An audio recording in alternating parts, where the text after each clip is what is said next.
News, सच जरूरी है। नमस्कार दर्शकों, ये MNS न्यूज नेटवर्क और आप देख रहे हैं MNS न्यूज टीम में हूँ आपके साथ शुभांगी। तो आइए देखते हैं आज की कुछ खास खबरें।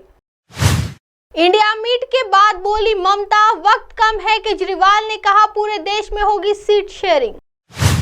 पश्चिम बंगाल की मुख्यमंत्री ममता बनर्जी ने कहा है कि विपक्ष के पास समय कम है। यह दावा उन्होंने गुरुवार अगस्त 2023 को महाराष्ट्र के मुंबई में विपक्षी गठजोड़ Indian national development inclusive alliance की अनौपचारिक बैठक के बाद किया। मीटिंग में क्या हुआ? मीडिया की इस सवाल पर तृणमूल कांग्रेस की मुखिया ने दो टूक कहा, हमारे पास वक्त कम बचा है, ऐसे में हम इसे जाया नहीं कर सकते हैं। हमें जल्द से जल्द जमीन पर उतरने की जरूरत है। इस बीच दिल्ली के सीएम और आम आदमी पार्टी के संयोजक अरविंद केजरीवाल ने बताया कि उनकी पार्टी ने मांग की है कि विपक्षी दलों के गठबंधन इंडिया बैठक में देश भर में सीटों के बंटवारे पर चर्चा की जाए।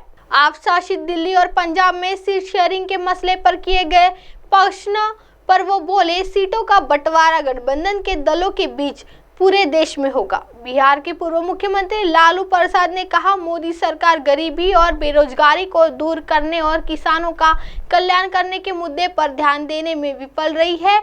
इंडिया की बैठक में हम साझा कार्यक्रम तय करने पर काम करेंगे। हम एक के सामने एक के आधार पर मुकाबला करेंगे। सरकार ने संसद का विशेष सत्र क्यों बुलाया? पंजाब के मुख्यमंत्री भगवंत मान ने कहा, देश का संघीय ढांचा खतरे में है। उन्हें जो राज्य जनादेश नहीं देते उन्हें परेशान किया जा रहा है। गठबंधन सीट की संख्या बढ़ाने या घटाने के लिए नहीं है, बल्कि देश बचाने के लिए है। वहीं झारखंड के मुख्यमंत्री हेमंत सोरेन ने कहा कि बैठक में भाग लेने वाले दल देश, इसके लोकतंत्र और संविधान के बारे में विचार विमर्श करेंगे। बैठक के बाद शिवसेना के अध्यक्ष उद्धव ठाकरे ने संवाददाताओं से कहा, बैठक अच्छी रही, कल आपको विस्तृत जानकारी मिलेगी। आइए बढ़ते हैं अगली खबर की ओर। विशेष सत्र को लेकर ओवैसी ने रखी केंद्र सरकार के सामने ये 3 मांगे।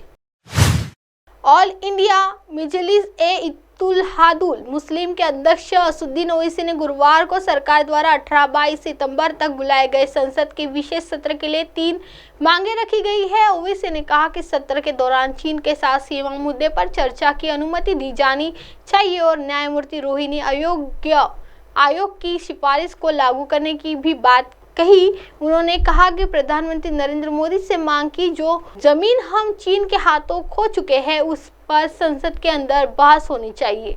हैदराबाद के सांसद असदुद्दीन ओवैसी ने कहा, हम शुरू से ही एक विशेष सत्र की मांग कर रहे थे, क्योंकि चीन ने भारत की 2000 वर्ग किमी भूमि पर अतिक्रमण कर लिया है। चीन डेप्सांग और डेमचोक को नहीं छोड़ रहा है। जब प्रधानमंत्री नरेंद्र मोदी एक विशेष सत्र बुलाएंगे तो हमें उम्मीद है कि पीएम चीन पर चर्चा की अनुमति देंगे। दूसरा, रोहिणी आयोग ने अपनी रिपोर्ट दे दी है, इसलिए हम मांग कर सकते हैं कि मोदी सरकार विशेष सत्र में एक विधेयक लाए ताकि 50% आरक्षण सीमा का उल्लंघन किया जा सके। ओवैसी ने यह भी मांग की है कि इससे इसरो वैज्ञानिकों और स्टार भारतीय एथलीट नीरज चोपड़ा को संसद में आमंत्रित किया जाना चाहिए और सम्मानित किया जाना चाहिए। उन्होंने कहा, तीसरा, हम मांग करते हैं कि इसरो वैज्ञानिकों और नीरज चोपड़ा को संसद में आमंत्रित किया जाए और सम्मानित किया जाए। सरकार ने गुरुवार को 18 से 22 सितंबर के बीच 5 दिनों के लिए संसद के विशेष सत्र की घोषणा की है, लेकिन इसके एजेंडे के बारे में फिलहाल कोई जानकारी नहीं दी है। कुछ मीडिया रिपोर्ट में दावा किया है कि ये स्पेशल सत्र आम राज्यों और स्थानीय चुनाव और लोकसभा और विधानसभाओं जैसे सीधे निर्वाचित विधायकों में महिलाओं के लिए आरक्षण पर विधेयक को लेकर है। हालांकि दोनों संवैधानिक संशोधन विधेयक और दोनों सदनों में 2/3 सदस्यों के समर्थन से पारित होने की जरूरत होगी। अब आप हमारे चैनल को आपके मोबाइल पर भी देख सकते हैं। मोबाइल ऐप पर देखने के लिए play store MNS news TS download करें। इंस्टा, लीक, ट्विटर, हाईकुक, फेसबुक और कई सोशल मीडिया के प्लेटफॉर्म पर हमारा चैनल उपलब्ध है। आप इसे यूट्यूब पर भी देख सकते हैं। आप हमारे चैनल को लाइव भी देख सकते हैं www.mnsnews3.com पर। फिलहाल वक्त हो चला है दर्शकों ब्रेक का। ब्रेक से लौटने के बाद देखिएगा देश और दुनिया की तमाम बड़ी खबरें। बने रही MNS न्यूज टी पर। नमस्कार।